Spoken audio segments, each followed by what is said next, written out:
Oh, it's time. Time to get radical. Viewer discretion is advised. Welcome to Radical Comment of the Week for August 9th through August 15, 2021. These are the very best comments from that time period. Starting out with the three honorable mentions, we have Troy Bilko, Martyville, and Bruce the Man. The bronze medal comes to us from The Winged Avenger. I watched Cinemassacre, podcast episode 1, and it's even worse than my expectations of it. I was flabbergasted to find that the show was mainly about Justin and Kiernan. Their thoughts on comics, their thoughts on TV series, their thoughts on music, etc. Guess what? Even the band is their idea. Yes, the one thing that supposedly was James' escapist way to have fun was really J&K's way to have fun, which they of course coaxed James to take part in. His contribution was mainly to change the band's name. What transpires through this podcast is that James is as much a fan of J&K as they are fans of his. In other words, don't expect James to let them go, as they are his new best friends. It's like when a good high school friend of yours stops talking to you because he's joined a new circle of friends, kids that you would never want to hang out with. I know that James has never actually been our friend, but the mechanism is comparable. James, with his new persona, is now talking to an entirely different audience, namely people who discovered his channel in the past couple of years and happen to like it. He obviously doesn't care about his former core audience. That would be fine if he changed the name of his channel and main show, which have very little to do with the Cinemassacre and AVGN that made him popular. The fans of his early work have tuned out in droves. The only interest I have in Cinemassacre nowadays is similar to the interest that a psychologist would have in a patient. James' susceptibility to being controlled by others and the way he grasps at straws in an attempt to justify his new circle of friends are just two factors that create a sort of weird soap opera. The result of this chaos is intriguing. AVGN is now co-written by J&K, and it shows all too much in certain episodes which play out like art house movies made by kids fresh out of film school. Stuff like that used to get relegated to the second channel, but now it's AVGN. When his show was still good, James used to change things up on occasion, but always kept everything in the realm of AVGN. The episode with Pat the Nest Punk was an odd one, but still very much felt like an AVGN episode. The recent Vegas episode feels nothing like AVGN and would be terrible even if it were part of another channel. The Cinemassacre channel itself used to include reviews and Let's Plays featuring Mike, and now we have these new guys who don't realize how boring they are. I wouldn't have much of a problem with the new direction if they renamed it, but they haven't, and that's just false advertising. Well, my view might be different than yours and a lot of other people, because I don't feel personally this strong connection like a lot of people do to the former cast of Cinemassacre and AVGN. Because I don't find myself getting personally attached to people. I don't find myself getting personally attached to YouTubers specifically. I don't get personally attached. A lot of people do. Right now, as I say this, there's a lot of people out there that might be personally attached to me, so it's kind of a weird thought.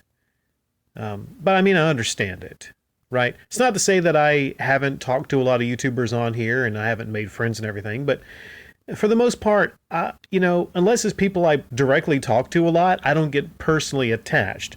There's a lot of people that are personally attached to Mike Matei. There's a lot of people that can't stand Mike Matei. There's a lot of people that are personally attached to Bootsy, and they like things the way they used to be. And it's fair criticism when you see what AVGN has become, that it's really not like it used to be. The question is, can they actually do some things with it, to make it good in general, right? There's a lot of crappers, there's a lot of stinkers, there's a lot of these AVGNs like the Pac-Man one, which I might, give some thoughts on if I have time, as James Rolfe would say. But You make some points there, the Winged Avenger, but I just don't have this personal connection.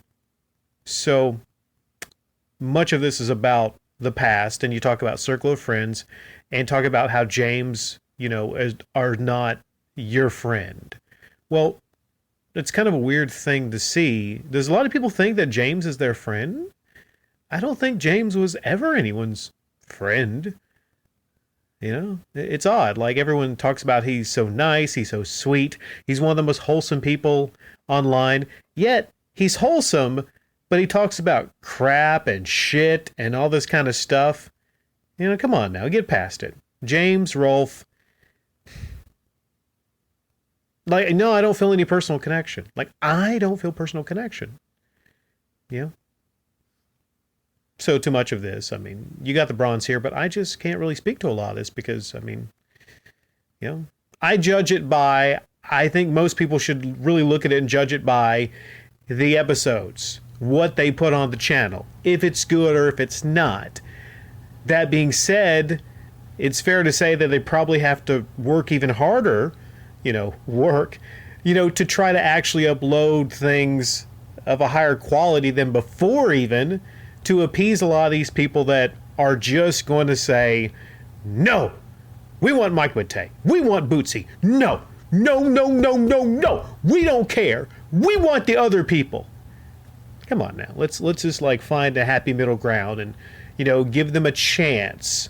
Give them a chance. I don't think they're doing that good, but if they start actually turning it around, I think some people would just never be happy. They literally would never be happy even if they were doing some great stuff and releasing some great stuff on the channel. So I just speak as a person that, again, I'm sorry, I don't have any personal connection to these YouTubers. Sorry. My apologies. The silver medal comes to us from Rusty Shackelford. To some extent, I can understand why some people invest into online dating apps. If you're someone who lives a really busy life dealing with school, work, family, etc., online dating can help expedite the process of getting to know someone by matching you with someone who shares similar interests and hobbies. However, I think that simply matching you with someone who shares interests and hobbies strips away the fun of getting to know someone and being surprised to learn that the two of you share the same interest and hobbies, or learning something that may be unique to that person. Now, I know that it can vary from person to person, but I have a few friends who use some of the online dating apps only to have dates that were complete duds. Not sure the reason, since I do not intend to ask, but if I had to assume, it's likely because they already have an idea of one another. On the other hand, I do have other friends who use online dating apps, and they use the similar interest and hobbies as talking points to kick off the relationship. That's nice and all, but for me it feels more artificial than the genuine. When my girlfriend, friend at the time, and I went to hang out and eat, she was trying to pay for her own meal, which I didn't let her do. She was pulling out her debit card, and I noticed it had an NFL team on it. Now, I'm not a fan of football and couldn't care less, but I thought it was interesting to see she actually likes football since I didn't take her as being a sports fan. At that moment, I was surprised and asked her about it. From there, we had a whole conversation about her experience watching her team and whatnot, which I think made the time really special. Personally, I had learned her interest in football and her favorite team from an online dating app. I don't think it would really carry the same weight, if you learned it from the app as opposed to real life. That's really where my point comes from when I say that online dating app strips away the fun of really getting to know someone and being surprised to learn that someone may share similar interests and hobbies or something new. Personally, that's the most important and best part about building or being in a relationship with someone. In fairness, I never used an online dating app since I'm old-fashioned, so it's possible that maybe other people can share a similar experience to mine and disagree from my point. But that's just my perspective and why I will never use online dating. Well, Rusty Shackelford, I will say that I have used online dating in the past. And, I'm open-minded to a lot of different things. When it comes to building any long-lasting relationships, I would say there was only one possible one that I had, but I kind of messed things up there. For the most part, it was mostly just quickies. It was. And I'll say it's like, it's very artificial. It is. And just it's much better to meet someone. Even though I don't suggest dating people you work with, at least initially, if it's someone that you used to work with or went to school with or were friends with, it's much better and it feels more natural. Whereas online dating apps, yeah, there's just this artificialness to it. Not saying it can't work. Not saying you can't meet somebody on an online dating app and it work out. But nowadays, women have all the control when it comes to online dating apps. I mean, think of it this way. If a female's on an online dating app, she can have her on the table. Now, I know that, if she's not that attractive, then that plays a part. But you can have a female that uses all these different photo filters and makes herself look, I mean, that's a side topic upload alone I could do. People used to call it the MySpace angles and everything, where she shows herself in a way that's not realistic. And maybe she knows she's going to meet a guy and the guy will probably still want to at least, get with her or hook up with her because he's like, well, I just spent the time on the date and everything. So, again, that leads back to women always being able to get some, even the ones that aren't really that attractive. But yeah, back to the artificialness, and you bring up football.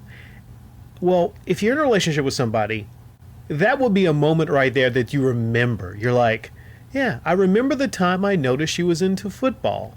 Whereas if it's all right there in a dating app, then there's really not a whole lot of magic there. And when it comes to relationships, sometimes it's just about the magic and the little things. Thank you, Rusty Shackelford. The shiny, shiny gold medal comes to us from Troy Bilko. Hey, B, now Rusty Shackelford, that's no small feat there. Speaking on the lady front, H3H3 has gotten into it with Keemstar, and they were flinging mud at one another. Keem had a 20-year-old girlfriend, and Keem was 40. I see nothing wrong with it myself because men like Keem, who have an established career/money, are attractive to that group of women. Here's the thing. I've been watching a couple shows that showed up on my feed randomly one day. One show was Fresh and Fit, and the other was Kevin Samuel, I think. Both shows explore how and what women think they need in men. Most women are straight up poisoned by feminist propaganda so badly they think they deserve the top 10% men in the world. The men who are fit, make $100,000 a year plus in money, are 6'2" in height, and so on. That's literally less than 5% of the population. What you can infer is this. Women are chasing literally 10 to 15% of the dating pool at any given time. That's the majority of them chasing the top 15%, or the chads, if you will. This isn't conjecture. This is a fact. Average guys literally have to be way above average in the online dating scene. You stated as much correctly, and that's what is unfair. Women have it a lot easier to just get some action. As for the goals of most people who are dating, what are they? Do you intend on getting married and have kids in the future? What's worse, most women wait till 30 plus to make that decision, and they're about dried up physically at that point from either pursuing careers or just chasing/finding themselves. They're the ones that have a biological time bomb that pretty much ends at 35 years of age. You can go to most, if not all, dating apps and have a laugh looking at the profiles of women who are 30 plus. Most are looking to find Chad and are thinking about having children at the geriatric ages of 35 to 40. Not healthy at all. In fact, it's quite dangerous to the mother and infant. After all this rambling, what is the point I might add? Men are the real facilitators of the relationship in that regard. Of course, women hold the keys to sexual intercourse, but if it's a real relationship reaching marriage and a family, men hold the cards there. Men are the prize. If you're a man with an established job, 30-40 range, With a house and money, you are the prize. Not Stacy or Becky, who have been bone jumping for 10 years or pursuing a career. Fresh and Fit said it well. Women look for men with a future, and men want a woman with no past. To emphasize again, do not do online dating. You're wasting your time and energy. Go meet people in person and get phone numbers. Don't date women who use Tinder/Snapchat and so on. They use those apps to make themselves feel better and to meet other men on the down low. Seriously, unless a lot of women change the way they view average men, dating isn't going to get any better for them either. Yes, I think the realistic expectations can be crushing, not just to women, but to men. You know, the realistic expectations can be crushing to people on both sides, both genders. I mean, there's 2 genders, right? How many are there? Are there 15 different genders now? I'm not sure. But yes, there's so much here you bring up that I could discuss. Well, I say discuss, but it's disgusting. It's disgusting for women to only really want the 10 to 15%, I think, when there's a lot of guys out there that are really good guys and they would treat them like sweethearts. But they don't want that. They want the 10 to 15% asshole alphas. The double A's. They want the asshole alphas. Not all, but just the type of women that are on the dating apps. Okay. That's why it's a complete waste of time unless you lie on your dating app to the females too. Lie on your dating app to the females that are lying about their pictures. They're lying about, their weight. Review Tech USA, he got on the dating app. He lied and said he was an average weight. Okay. Where's that the average? People lie to themselves about, what they think they should get in dating. People lie to themselves. Gosh, this is such a meaty different topic here. But I'll try to kind of pull it in. Again, talking about men being the prize, if it's a long term. You talk about Stacy or Becky, who have been bone jumping for 10 years pursuing a career. Those are the girls on the online dating app. I mean, unless they're just incredibly gorgeous, then the guys that are in their 30s and the 40s with the house, the career, everything pretty much set up, they are going to want the youngest female that has the least of a past. And it just so happens that the younger the female, the less mileage on that thing. Right? I know it's kind of like that might be a sexist thing to say, but that's how a lot of guys think. Are they wrong in thinking that? Could they date someone their own age? Not if they want to have kids. Because once you get past a certain point, women in their 40s, it's actually, like you said, it's actually not the best idea for women past their 40s to have children. There's a higher likelihood that there's going to be issues. You look at genetics. Women peak like in their 20s. Women peak physically. The looks, they peak in their 20s. Why do you think that is? Why do you think that is? That's the time that, they should be having the kids. Or, I don't know. I don't say should, but just from a biological standpoint. Again, there's so many different meaty conversation topics here. But less than 5% of the population. Women are just unrealistic. When a guy is guys are more like very simple. A guy will want a female that is not going to be a bitch, not going to be a bitch to him, not going to nag him to death, be reasonably attractive. The same thing a guy wants in a fling is not going to be what he wants in a long-term relationship. He's going to want somebody that's, of course, probably going to be a good mother, but let's say he doesn't want to have kids. He just wants somebody with some similar interest he can talk to about, the other comment, talking about similar interest. A guy's kind of simple. He wants somebody that's not going to nag him, not be a bitch, have some similar interest, and, give him a piece occasionally. But when a woman making a woman happy, That's, in most cases, making a woman happy. Yeah.